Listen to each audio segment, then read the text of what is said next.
Assalamualaikum warahmatullahi wabarakatuh.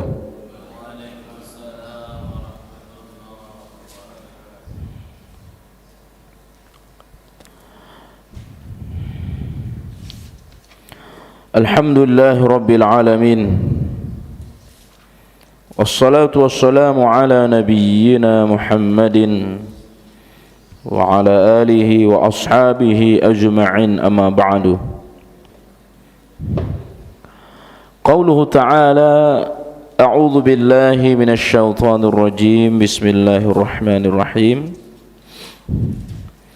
Ya ayyuhalladzina amanu taqullaha haqqa tuqatih wa la tamutunna illa wa antum muslimun.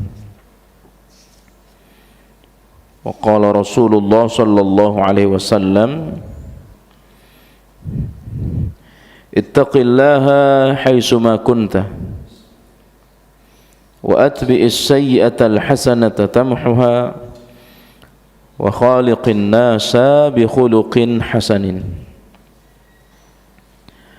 Ikhwani jamaah Masjid Al-Hidayah yang dimuliakan Allah Subhanahu wa taala, alhamdulillah kita bersyukur kepada Allah pada hari ini di penghujung bulan Sya'ban, Allah Subhanahu wa taala kembali memberikan kesempatan sehat. Ini merupakan nikmat besar yang ada pada diri kita. Dengan kesehatan itu kita duduk sejenak memanfaatkan waktu kita yang barangkali di tengah kesibukan kita ini merupakan, kalau kita ikhlas melakukannya, baik saya yang di depan ataupun saudara Bapak Ibu, ketika kita sama-sama ikhlas melakukannya, maka insya Allah mudah-mudahan Allah akan memudahkan langkah kita ke surga nanti. Yakni duduk di majelis ilmu yang merupakan taman dari taman surga. Jadi terutama kita yang sudah rajin ini, istiqomah ini, tinggal kemudian kita terus menata hati kita. Tidaklah kita melakukannya kecuali karena Allah Subhanahu wa ta'ala. Kita nanti tidak tahu amalan apa yang akan memasukkan kita ke surga. Kita tidak tahu, Pak. Bisa jadi dari amalan sedekah, amalan baca Quran, infak, kemudian bakti kepada kedua orang tua, dan yang paling utama itu adalah duduk di majelis ilmu.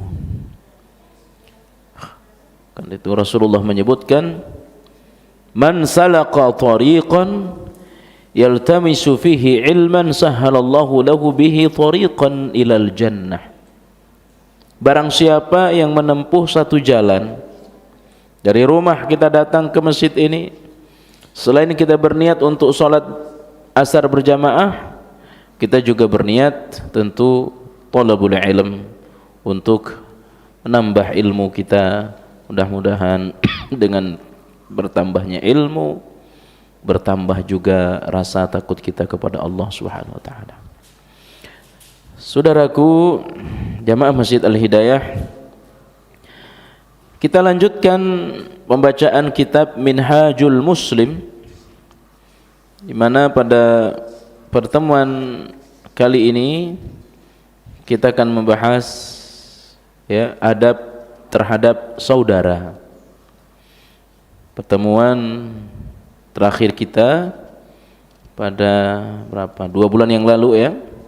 Sebulan yang lalu kami izin ada keluar ada safar keluar kota. Kita membahas tentang adab terhadap anak, yang pada akhirnya kita akan berusaha bagaimana menjadikan anak itu ya satu dari 7 perkara yang dijanjikan oleh Rasulullah sallallahu alaihi wasallam, sab'atun yajri ajrahunna wa huwa fi qabrih. Ada 7 perkara yang pahalanya terus mengalir meskipun orangnya sudah di alam kubur, orangnya sudah dikubur, sudah meninggal, sudah selesai urusan Pak ya. Tapi ada 7 amal, 7 perkara yang pahalanya tidak akan pernah terhenti meskipun orangnya sudah meninggal. Satu dari 7 perkara itu adalah taroka waladan sholiha, yakni meninggalkan anak saleh. Meninggalkan anak saleh ya. Yang pertama itu mengajar, allama ilma, mengajar. Yang kedua ya membersihkan sungai, mengairi sungai. Yang ketiga menanam pohon. Ini hadis sahih ya. Yang pertama saya ulang apa tadi? Mengajar ya, ilmu yang bisa membantu orang untuk takut kepada Allah, ilmu syar'i. Kemudian yang kedua adalah membersihkan sungai, mengaliri sungai. Ketiga menanam pohon ya, menanam pohon. Yang keempat membangun masjid ya. Kelima yakni wakaf Al-Quran, wakaf Al-Quran. Kemudian yang selanjutnya yakni meninggalkan anak yang soleh, meninggalkan anak soleh. Yang terakhir kata Rasulullah sallallahu alaihi wasallam, yakni hafara bi'ra. Hafara bi'ra itu menggali sumur ya. Nah, inilah 7 perkara yang pahalanya terus mengalir meskipun orangnya sudah di alam kubur. Salah satu diantaranya adalah anak soleh ya. Karena itu setelah kita diperintah untuk memberikan makanan, memberikan nafkah kepada anak, jauh lebih penting adalah bagaimana mendidik akhlak mereka. Mendidik akhlak mereka, menyuruh mereka sholat ketika berumur 7 tahun, dipukul ketika berumur 10 tahun ya. Umur 7 disuruh sholat, umur 10 dipukul kalau tidak mau sholat. Tentu pukulan yang sifatnya mendidik. Apa tujuannya? Tujuannya adalah agar anak itu ketika kita meninggal dunia, dia menjadi anak yang soleh. Allah juga sebutkan dalam Al-Quran ya tentang kekhawatiran orang beriman. Termasuk yang dikhawatirkan oleh orang beriman ketika dia meninggal dunia, disebutkan di dalam Al-Quran An-Nisa ayat 9, surah An-Nisa ayat 9, Allah berfirman, wal yakhshal ladzina law taraku min khalfihim dzurriyyatan dhi'afa. Surah apa tadi? An-Nisa ayat 9. Wal yakhshal ladzina law taraku min khalfihim dzurriyyatan dhi'afa. Hendaklah kalian takut. Apa yang kita takuti ketika meninggal ya anak dalam kondisi lemah? Law taraku min khalfihim dzurriyyatan dhi'afa. Kita meninggal dunia di alam kubur, di belakang kita anak-anak yang lemah. Lemah apa ya ikhwan? Lemah akidah, lemah akhlak, lemah agama, termasuk lemah ekonomi. Tapi lemah ekonomi itu ya belakangan. Ini yang kita khawatirkan.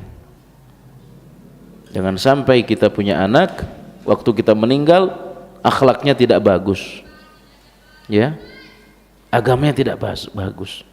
Kenapa? Disebutkan oleh ulama,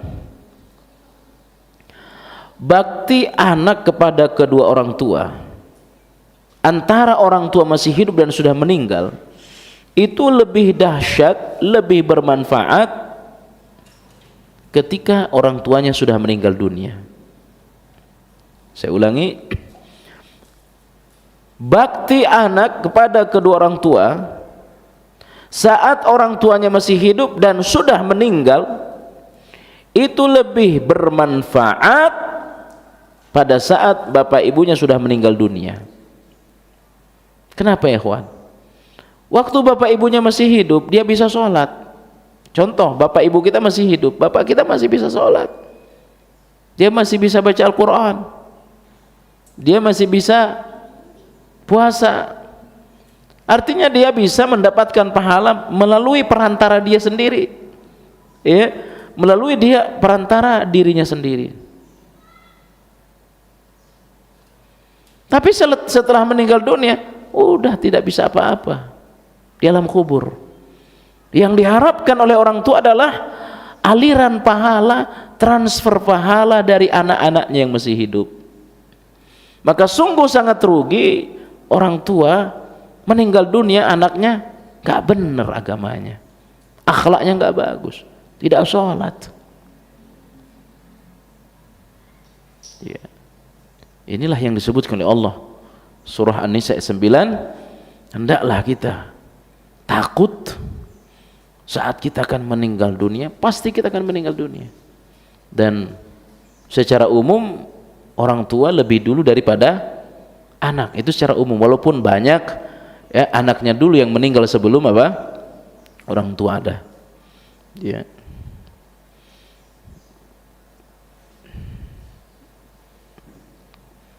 Ini yang kita takuti, Pak.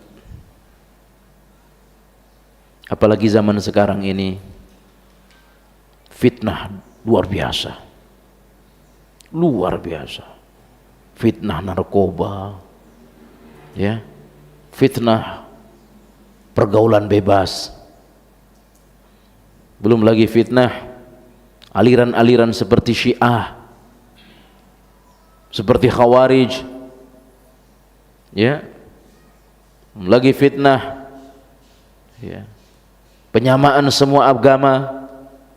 Sekarang ada, apapun agamanya yang penting baik, tidak mesti Islam, ada.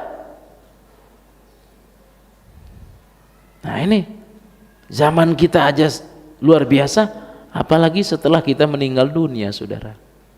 Yang itu akan dihadapi oleh anak-anak kita. Kalau kita tidak membentengi sejak sekarang, tidak mendidik mereka sejak sekarang, apa yang mereka perbuat untuk kita setelah meninggal dunia? Maka bakti anak kepada orang tua yang masih hidup dan yang sudah meninggal itu lebih dahsyat dan lebih besar keutamaannya, lebih bermanfaat setelah bapak ibunya meninggal dunia. Allah juga sebutkan dalam Al-Quran surah Maryam Surah Maryam ayat 59. Ini lanjutan kajian kemarin, kajian 2 bulan yang lalu. Surah Maryam ayat 59. Allah Subhanahu wa taala berfirman, "Fa khalafa min ba'dihim khalfun adha'us shalah wattaba'us syahawat fasawfa yalqawna ghayya." Fa khalafa min ba'dihim, akan datang generasi sesudah mereka. Bisa dimaknai sesudah para sahabat atau sesudah kita ini. Akan datang generasi sesudah kita, anak cucu kita, generasi yang buruk. Nah, ini sudah disebutkan oleh Allah, akan datang generasi yang buruk. Tentu kita tidak pernah berharap termasuk generasi yang buruk itu anak kita, jangan sampai. Apa ciri generasi yang buruk? 2 di dalam ayat itu. Ya, surah Maryam ayat 59. Ciri generasi yang buruk itu adha'us shalah, melalaikan salat. Ya, melalaikan salat.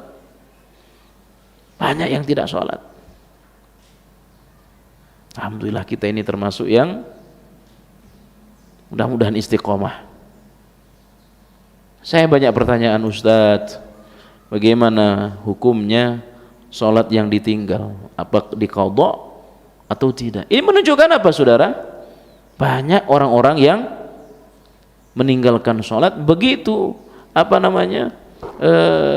dia sholat di ya 30, usia 30 ke atas, 40 ya.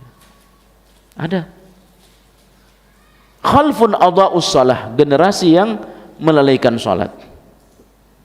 Dan tentu ada dalam diri kita, jangan sampai generasi yang meninggalkan sholat itu termasuk anak kita. Maka disiapkan sejak sekarang. Wattaba'us syahawat, dan generasi yang mengikuti syahwat. Ya, generasi yang mengikuti syahwat, hawa nafsu. Sekarang banyak, Pak. Sekarang banyak. Nah, maka menjadi penting bagi saya, bagi kita terus mempersiapkan ya aset besar itu, yakni yang namanya anak. Maka tugas terberat kita bukan sekedar memberi makan, menyekolahkan, itu penting karena naluri fitrah orang tua senang kalau anaknya udah selesai kuliah, apalagi sudah punya pasangan, sudah punya pekerjaan tetap, sudah punya penghasilan tetap, apalagi kalau punya usaha. Itu fitrah, itu naluri, kita senang ya. Tetapi yang diharapkan, saudara, adalah anak kita ini jangan termasuk yang pengikut syahwat ya, pengikut syahwat. Maka disiapkan sejak sekarang.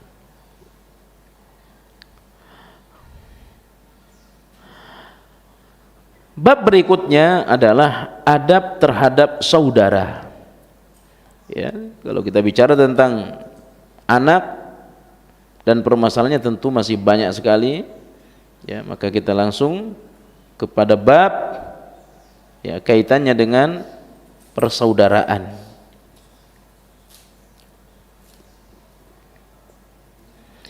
Bapak Ibu yang dimuliakan Allah Subhanahu wa taala, seorang muslim berpandangan bahwa adab kepada saudara sama seperti adab kepada ayah dan anak. Kita sudah bicara adab kepada orang tua, adab kepada anak, dengan begitu rinci di dalam kitab ini dibahas. Maka sungguhnya kita juga punya saudara. Ya, kita punya saudara. Apakah adik atau kakak? Maka kita harus beradab kepada mereka.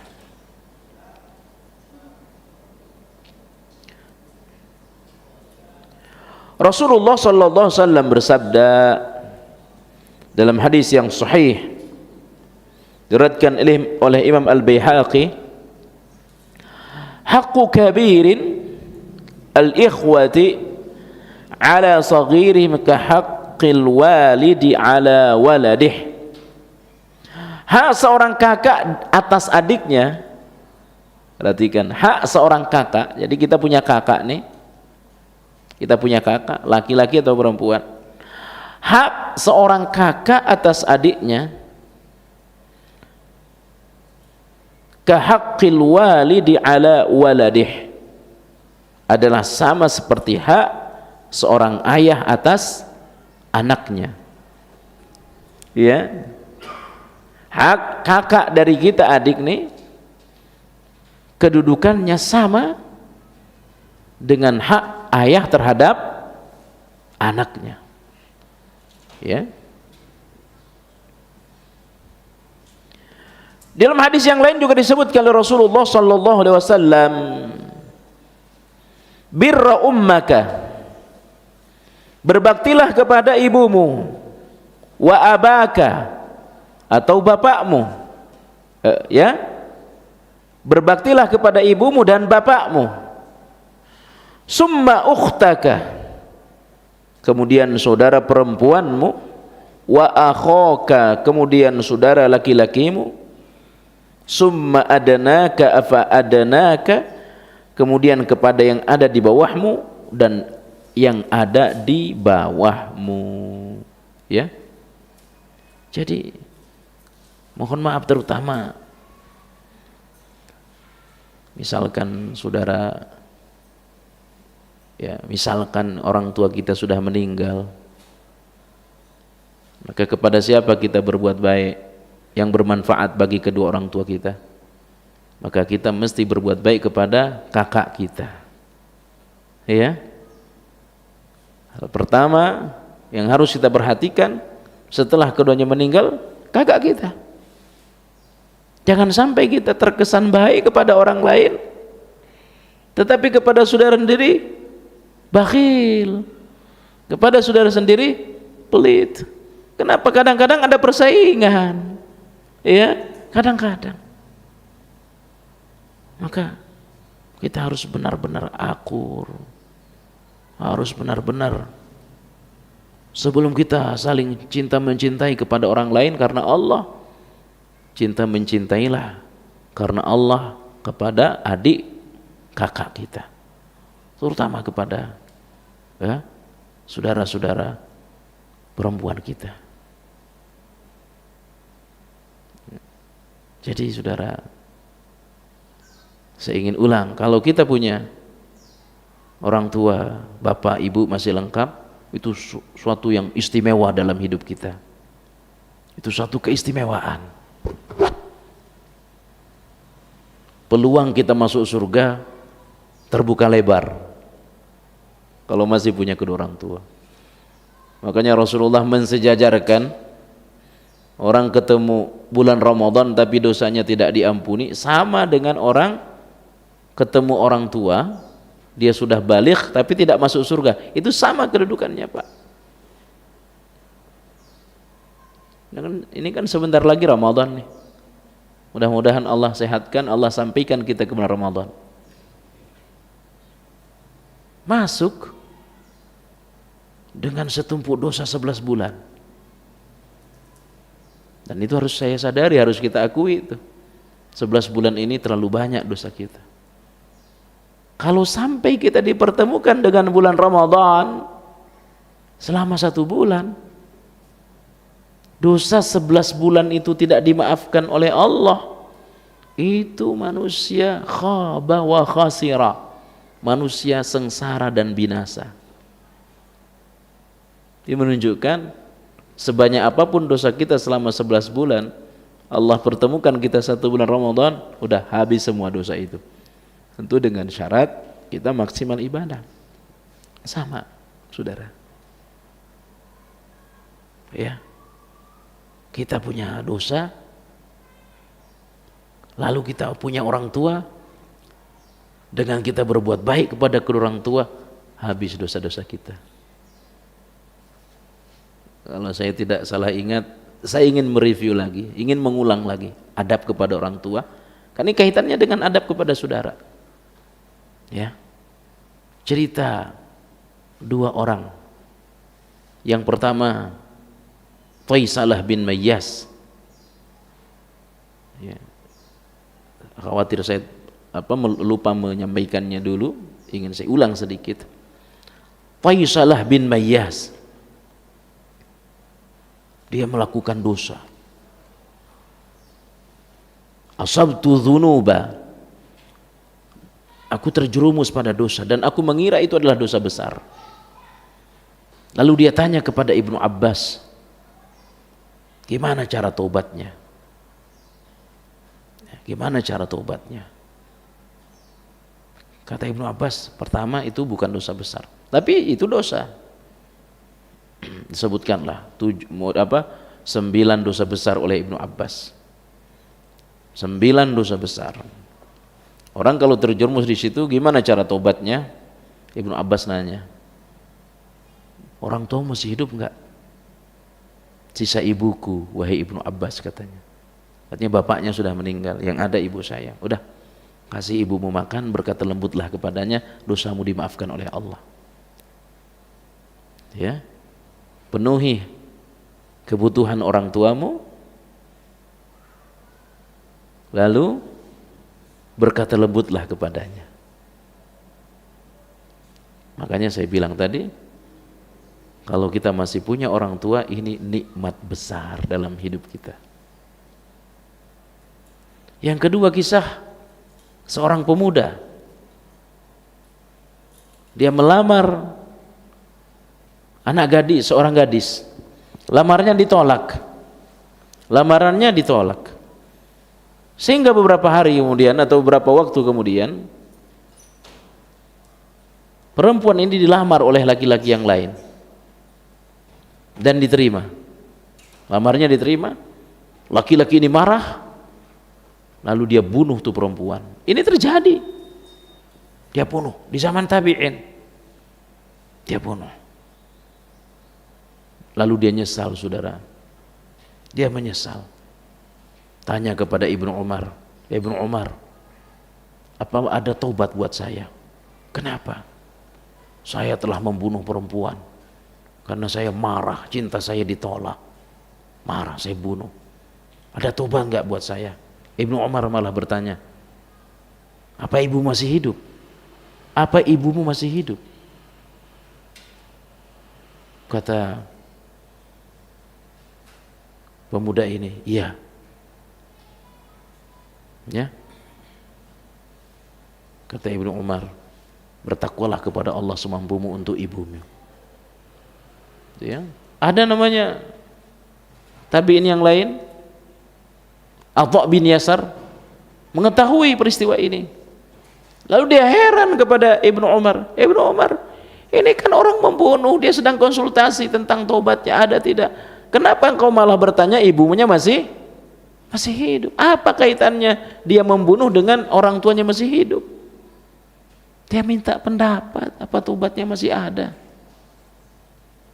Kenapa malah engkau tanya ibunya masih hidup? Apa jawaban Ibnu Umar, Pak? Wahai Atha bin Yasar, saya tanyakan ibunya masih hidup karena saya tidak tahu kebaikan apa yang bisa menutup dosanya selain berbakti kepada ibunya. Saya tidak tahu perkara apa yang bisa menutup dosa-dosanya yang paling utama selain berbakti kepada ibu, saudara. Maka keberadaan orang tua kita ini di usia kita seperti ini adalah anugerah besar dalam hidup kita. Andai mereka sudah meninggal, saudara, andai mereka sudah wafat, ada peluang yang lain yang sama kedudukannya, yakni berbuat baiklah kita kepada kakak kita, berbuat baiklah kita kepada kakak, sama nilainya, saudara. Maka beruntung ya kita yang punya kakak. Kalaupun tidak ada, saudara, kepada adik, pada adik kita, ya, kepada adik. Apalagi mohon maaf. Saudara kita itu secara ekonomi jauh lebih, mohon maaf, bisa dikatakan miskin. Ya. Saudara kita secara ekonomi di bawah kita, manfaatkan saudara. Manfaatkan dengan apa? Banyak kasih. Banyak bantu dia.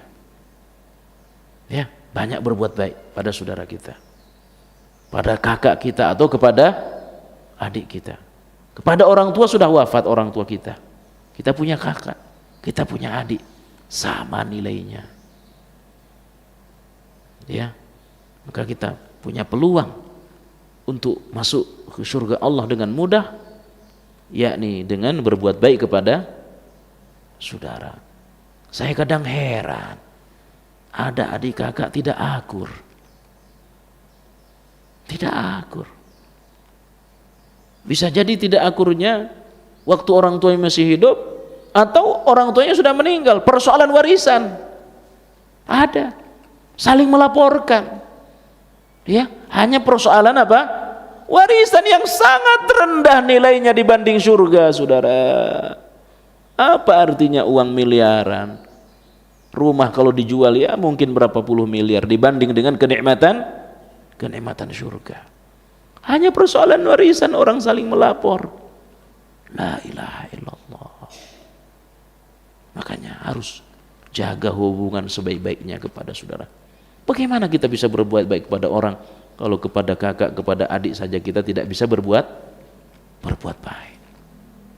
Ini dua hadis sebagai pengingat kepada kita. Birra ummaka wa abaka. Berbaktilah kepada ibumu dan kepada ayahmu. Kemudian saudara perempuanmu dan saudara laki-lakimu. Kemudian kepada adikmu. Subhanallah. Ikhwani jamaah yang dirahmati Allah Subhanahu wa ta'ala. Sekali lagi, saya kadang heran kalau ada saudara adik kakak tidak akur. Ini apa sih yang dicari di dunia ini? Apa yang dicari? Bisa jadi saingan, ya. Ikhwani jamaah yang rahmati Allah Subhanahu wa ta'ala. Bab berikutnya adalah adab terhadap suami atau istri. Ya, adab terhadap suami atau istri.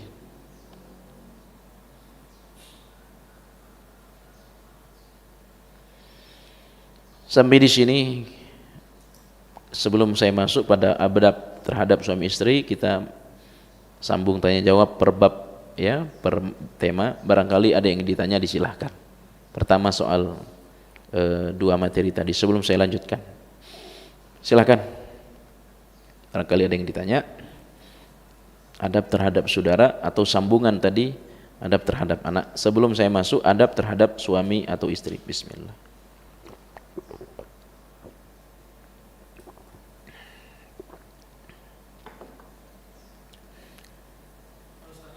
Fadhal. Setelah ke orang tua, kalau sudah punya istri, itu urutannya gimana tuh? Ya. Saudara jamaah rahmati Allah Subhanahu wa taala, tentu ya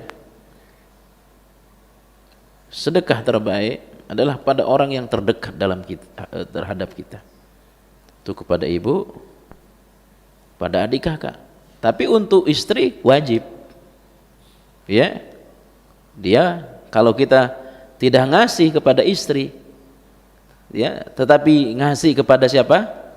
Adik kakak, ya, justru dosa. Kenapa? Kita tidak wajib untuk ngasih sedekah kepada adik kakak, tidak wajib. Satu keutamaan, itu suatu kemuliaan, Yang wajib adalah pada istri. Nah, jangan juga ya kepada saudara, adik kakak kita baik, pada istri pelit. Ya, dalam arti pelit karena kalau nanti kita akan masuk pada bab suami istri. Kita memberi kepada istri itu kan sebatas kewajiban saja. Nafkah. Selebihnya itu adalah hadiah. Berapa kebutuhan dia makan sehari? Berapa pakaian? Itu yang wajib. Adapun tambahan HP, itu bonus saja, itu hadiah. Ya, hadiah. Apalagi kalau dia bagus. Itu bisa ya HP Eropa lah. Tapi kalau kurang bagus sedikit, HP Jawa lah, Oppo, apa itu? HP Jawa apa saja?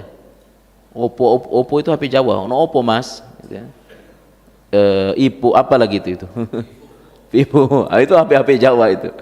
Tapi kalau akhlaknya baik, penurut ke kita, dia benar-benar merawat anak, hadiah jangan sedikit.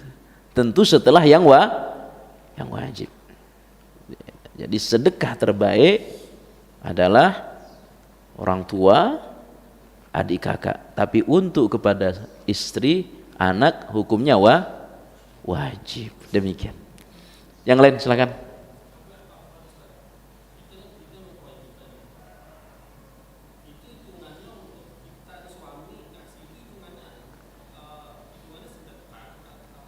Sedekah. Jadi sedekah itu ada sedekah wajib, ada sedekah sunnah. Jadi kalau bicara sedekah ada hitungannya wajib, ada hitungannya sunnah. Sedekah kita kepada istri berupa nafkah tadi, itu setiap suapnya pahala. Bukan berarti kita suruh istri kita banyak makan biar banyak nyuap. Setiap suapannya adalah pahala. Setiap dia makan nyuap pahala. Jangan ya kamu banyak makan ya biar saya banyak dapat pahala, nanti malah nggak sehat juga dia. Ya. Jadi kepada istri itu sedekah tapi dalam kategori yang wajib, sedekah wajib. Adapun kepada orang tua tidak ada kewajiban selama dia mampu, tapi kalau sudah tidak mampu, tidak bisa apa-apa ya tinggal di rumah kita, maka mereka termasuk orang-orang yang di bawah tanggung jawab kita. Demikian. Yang lain silakan. Monggo Pak.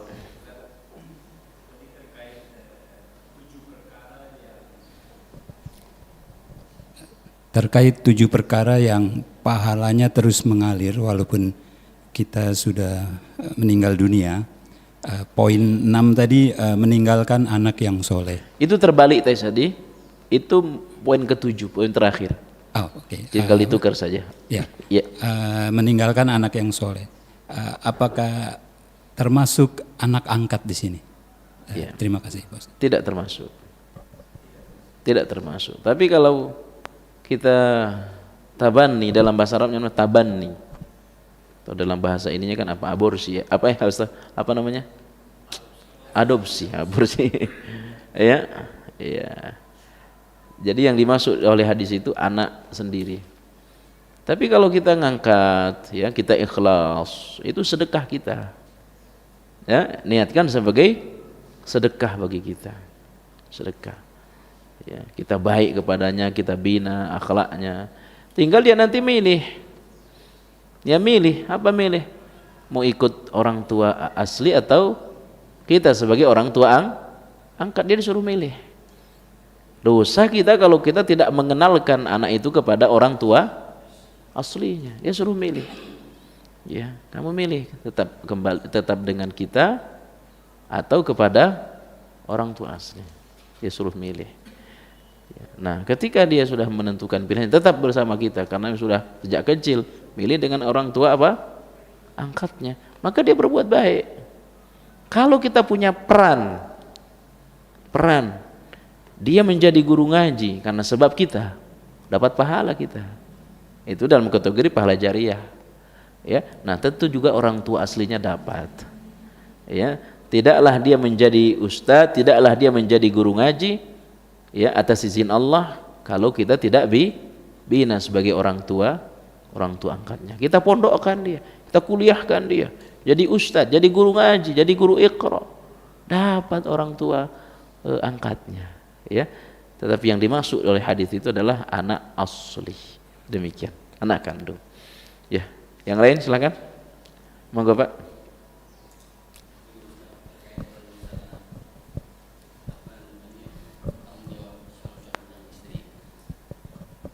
Manakala suami kan punya tanggung jawab terhadap istri. Nah, dalam hal ini hubungan orang tua dengan anak, ya. Sementara suami itu kan punya orang tua ibu, seorang ibu aslinya masih tinggal seorang ibu. Nah, anak ini anak lelaki. Kadang-kadang kan ada pemikiran dia lebih cenderung ke berat ke istri atau daripada ke orang tua sendiri. Padahal dalam hal ini kan Islam menganjurkan anak laki-lah yang bertanggung jawab terhadap orang tua sendiri. Ya. Bahkan ada anjuran, sekalipun itu istri yang boleh dikatakan yang terbaik, cuman kadang-kadang orang tua yang lebih harus didahulukan. Ya. Apa kata perintah orang tua harus diikutin. Ini kadang terbalik nih Ustaz, bagaimana? Ya. Itu salah besar. Ya, mengikuti semua keinginan istri untuk membahagiakan dia, yang bisa jadi nyakitin perasaan hati orang tua, itu dosa. Ya, dosa. Tapi juga tidak semua keinginan orang tua harus diikuti jika melanggar syariat. Jangan kemudian kita ya mengikuti seluruh keinginan orang tua yang itu ada pelanggaran syar'i. Jangan karena orang tua tidak senang kepada mantu, lalu dia suruh anaknya menceraikan apa? Istrinya. Ya, pokoknya saya nggak senang. Hanya barangkali ada satu permasalahan antara istrinya dengan suaminya, ya, atau dengan mertuanya, udah kamu cerai. Cerai itu kan sesuatu yang dibenci oleh Allah Subhanahu Wa Taala. Jadi kalau saya tidak mengikuti orang tua saya, apa saya dosa? Insya Allah tidak dosa. Ya. Tapi dalam perkara-perkara yang mubah, tentu orang tua di atas segala-galanya.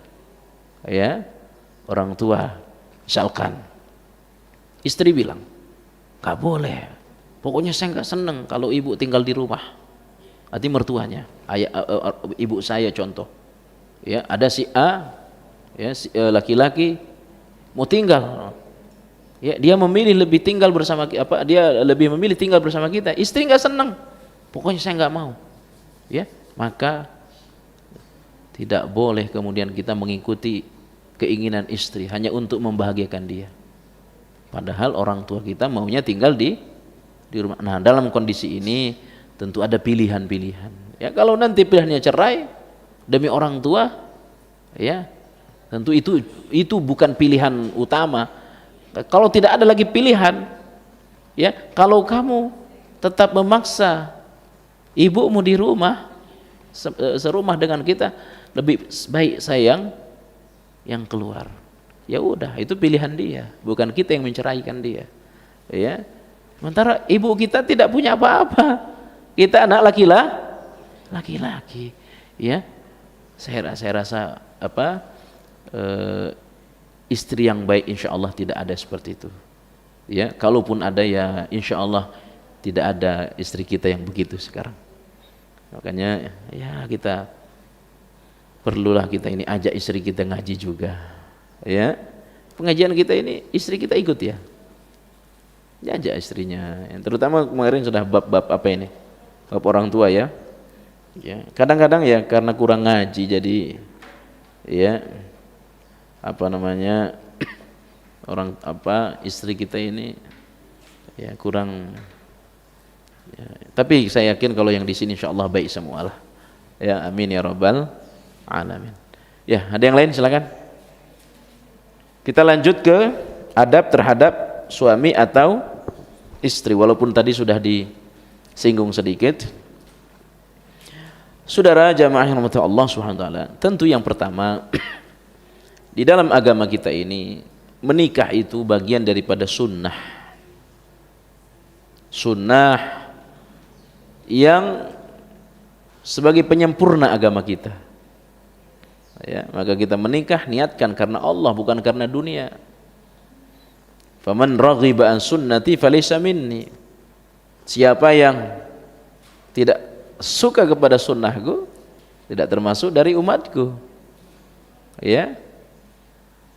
Itu sunnah. Yang kedua, ya, ketika menikah tentu ada nanti problem-problem hidup yang dihadapi, terutama yang sudah di atas 20 tahun lah lebih pengalaman dari kita. Cuma saya akan membaca hadis-hadisnya, sudah sangat jauh dia berlayar, sudah banyak ombak yang dilalui.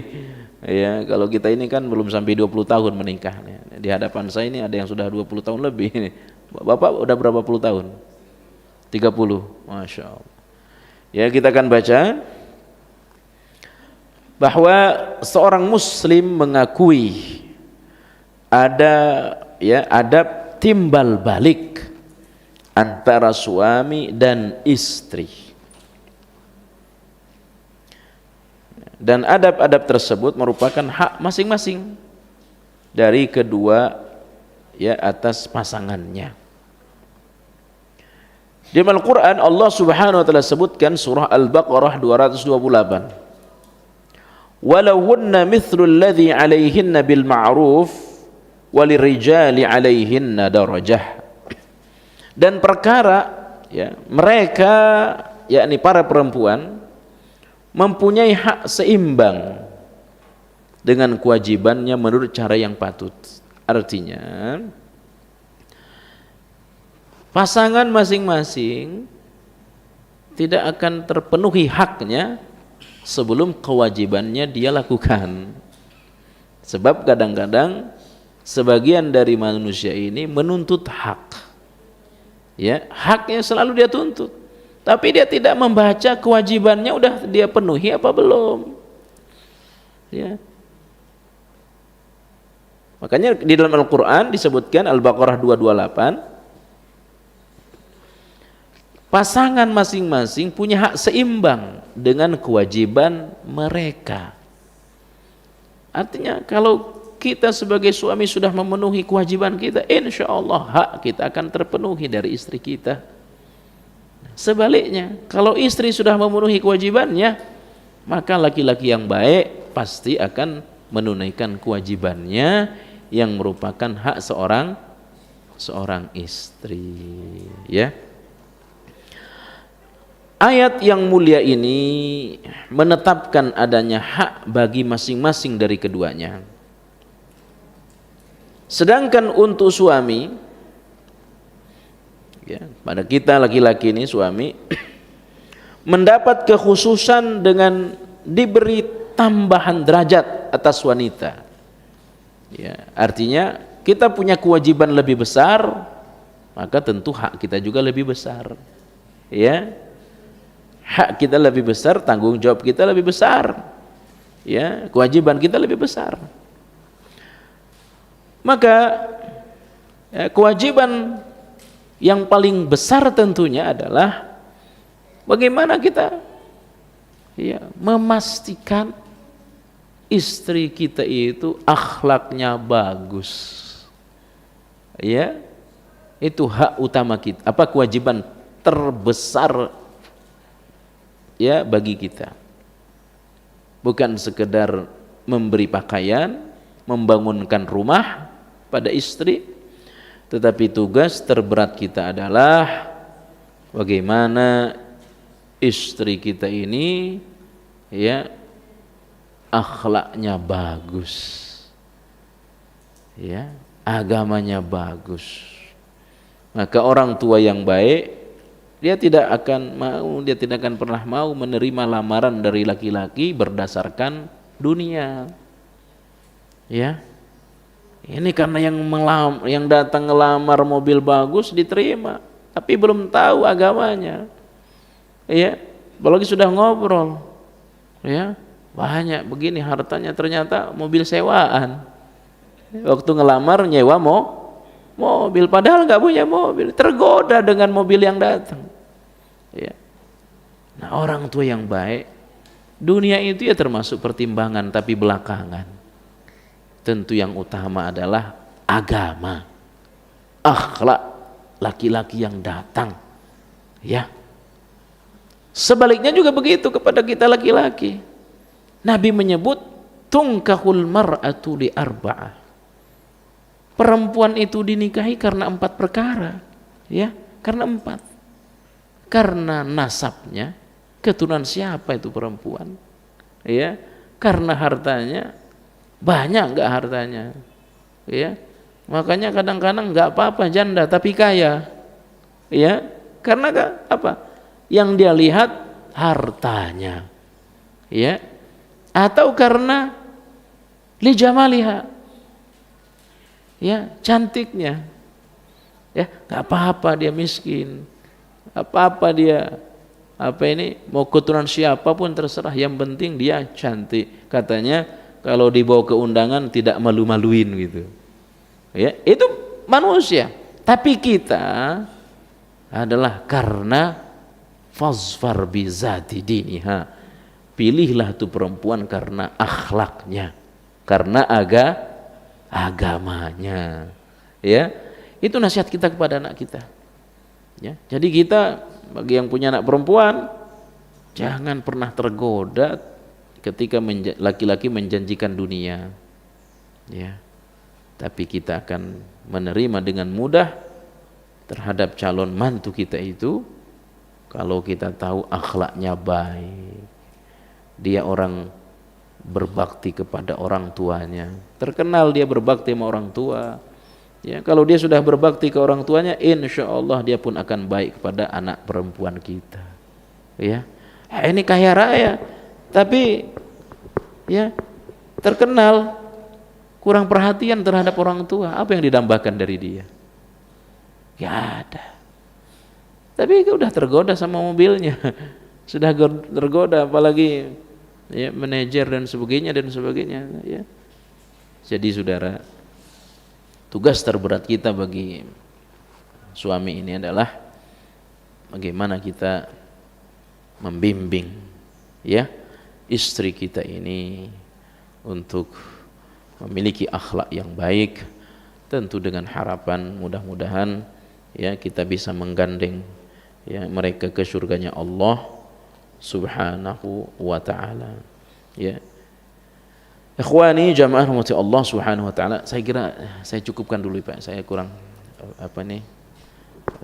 fit ini, ya. Kita sambung dulu dengan tanya jawab sebelum kita tutup, ya. Monggo, barangkali masih ada yang ingin ditanya.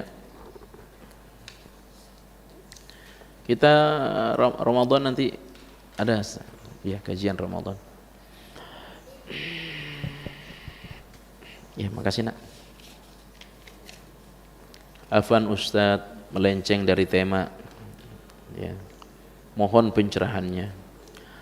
Apakah boleh zakat kita berikan kepada kakak yang fakir?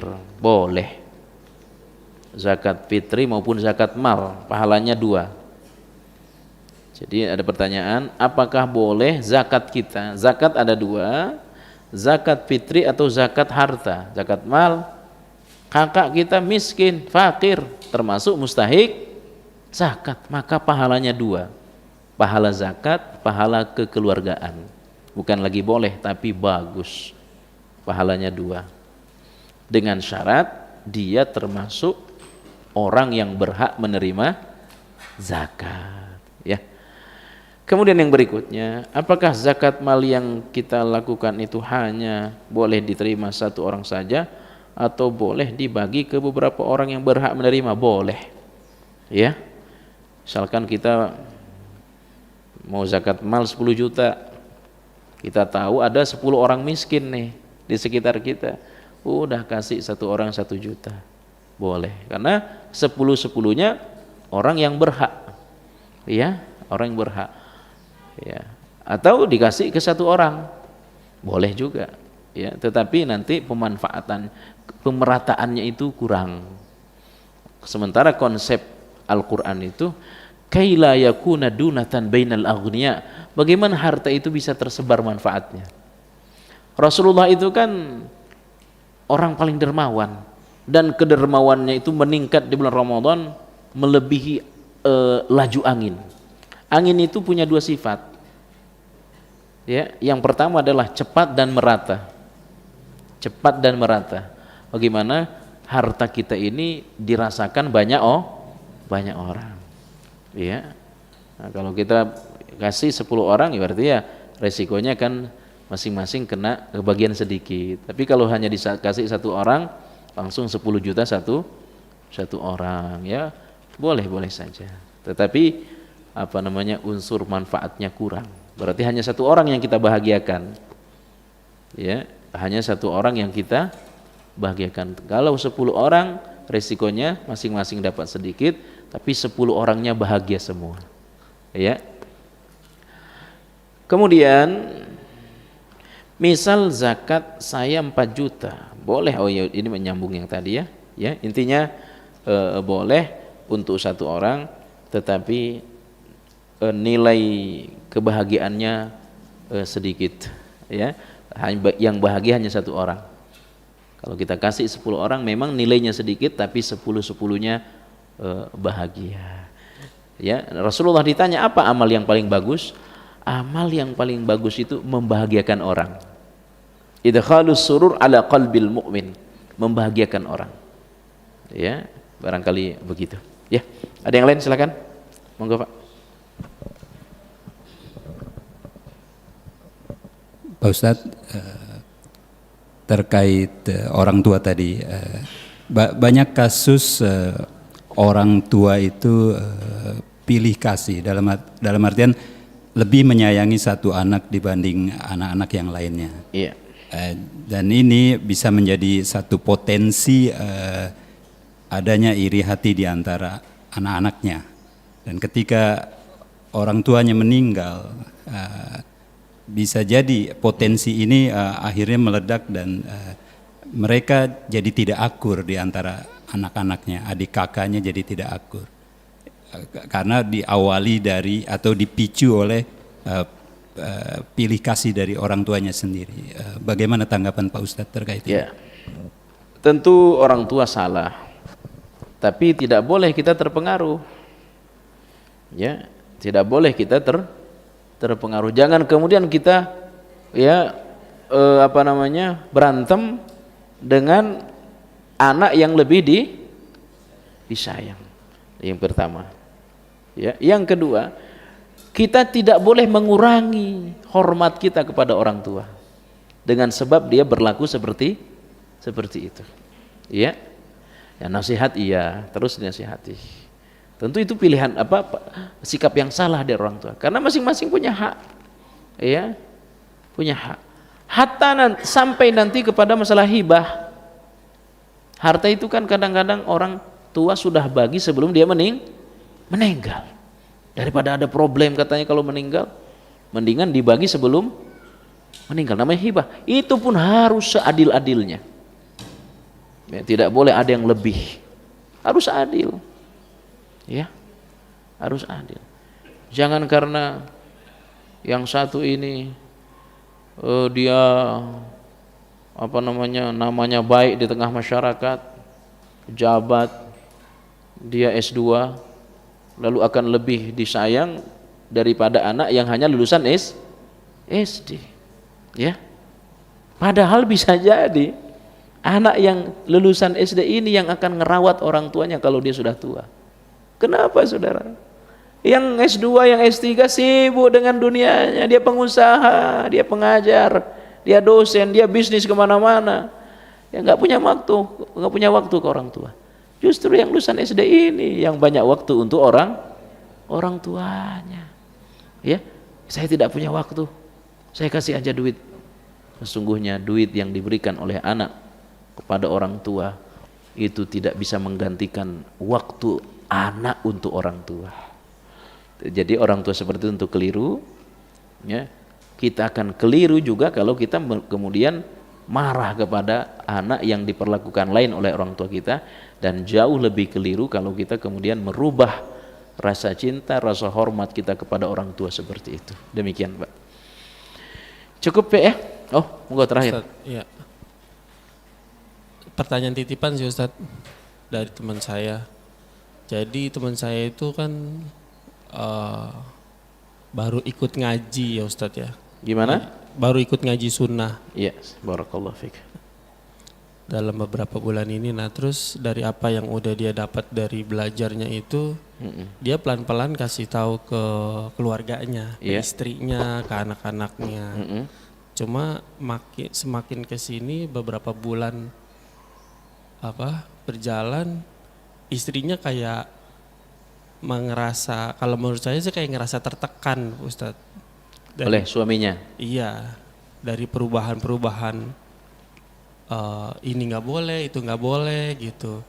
Karena kebiasaan si istrinya dulu yang suka ikut ini itu gitu. Iya. Nah itu dia agak bingung suaminya ini, teman saya ini. Jadi pasti yang dia lakuin tuh gimana gitu loh Ustadz. Itu aja sih Ustadz. Ya. Jadi merubah orang itu tidak bisa spontan. Ya, tidak bisa. Tabaqat an tabaqah. Jangan-jangan dia juga ngaji setelah puluhan tahun orang ngajak ke dia. Ya. Lalu kemudian ketika dia ngaji langsung ingin merubah istrinya. Dia juga ngaji butuh waktu lama itu baru ngaji. Kemudian baru ngaji 1-2 bulan langsung akan merubah semua dari istrinya, tidak bisa. Ya. Makanya kita ingin merubah orang jangan ditekan mentalnya. Ya, butuh hikmah. Ya, ud'u ila sabili rabbika bil hikmati wal mau'izatil hasanah wajadilhum billati hiya ahsan. Ya. Kita harus menyadari perubahan itu butuh waktu. Ya. Pokoknya harus berubah sekarang. Butuh waktu proses. Nah, ya, apalagi dia berubah bukan karena dia, Allah semua yang menentukan. Ya. Misalkan ya pokoknya harus ngaji. Ya, dia paksa sama suaminya. Ya jangan-jangan contoh dia belum siap dengan lingkungan, ya.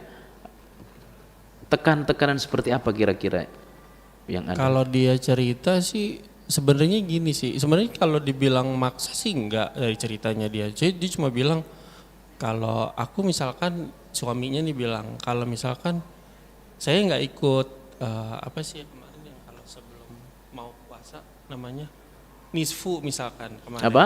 Nisfu Sya'ban. Kalau kamu, dia bilang ke istrinya kalau kamu mau ikut silakan. Dia juga enggak yang saklek gitu Ustaz. Tapi kalau aku enggak gitu. Jadi kalau menurut saya di satu sisi si istri pengen taat gitu, maksudnya pengen ikut si suami, tapi di satu sisi dia tuh harus beradaptasi sama lingkungannya itu yang membuat dia tuh kayaknya jadi kayak ngerasa tertekan gitu sih Ustadz. Ya, pertama kalau permasalahan kayak tadi disampaikan, suami harus sampaikan. Yang benar itu begini. Ya, contoh masalah apa tadi itu? Nisfu Sya'ban. Saya kan sudah ngaji sekarang, alhamdulillah. Saya sudah ngaji. Mudah-mudahan saya istiqomah. Ternyata acara seperti itu, kegiatan seperti itu, seperti yang sudah saya kaji, ya, yang sudah saya ikuti, nggak boleh. Ya, semestinya kamu juga jangan ikut. Ya, jangan ikut. Jangan caranya saya nggak mau ikut, kamu mau ikut terserah, itu kurang tepat. Harus sampaikan, ini tidak tepat. Urusan kamu mau ikut, itu urusan kamu dengan Allah. Yang penting saya sudah ngasih tahu. Ya, kalau nyata kebenarannya, nyata hal itu dilarang, jangan diserahkan ke istri. Kita harus tegas. Ya, saya udah ngaji, ini tidak boleh, ini dalilnya. Ya, yang penting saya sudah ngasih tahu, saya sudah lepas dari tanggung jawab saya sebagai suami. Urusan kamu mau ikut, itu urusan pribadimu, ya. Tapi saya sampaikan bahwa ini tidak boleh. Jadi kita ini terhadap keluarga juga harus siap merubah. Tentu ketika akan merubah perlu tahapan. Tidak langsung orang diharap berubah. Jadi saya kira itu kurang tepat tadi. Tidak ada misi untuk merubah istri. Harus ada misi merubah istri. Ya, kalau sudah ngaji, bagaimana yang kita yakini ini terbawa kepada keluarga. Urusan mau merubah itu bukan urusan kita, itu urusan Allah. Ya, pokoknya ini nggak boleh. Ya, saya udah ngaji alhamdulillah. Ya, saya udah ngaji alhamdulillah. Ini nggak boleh. Ya, saya sampaikan, kamu juga jangan ikut. Ya, kalau tetap mau ikut, ya itu saya lepas. Ya, saya berlepas. Nah di situ nanti apa namanya? Kalau dia tetap mau ikut, ya itu dua kekeliruannya. Keliruan pertama tentu tetap memaksa hal yang salah.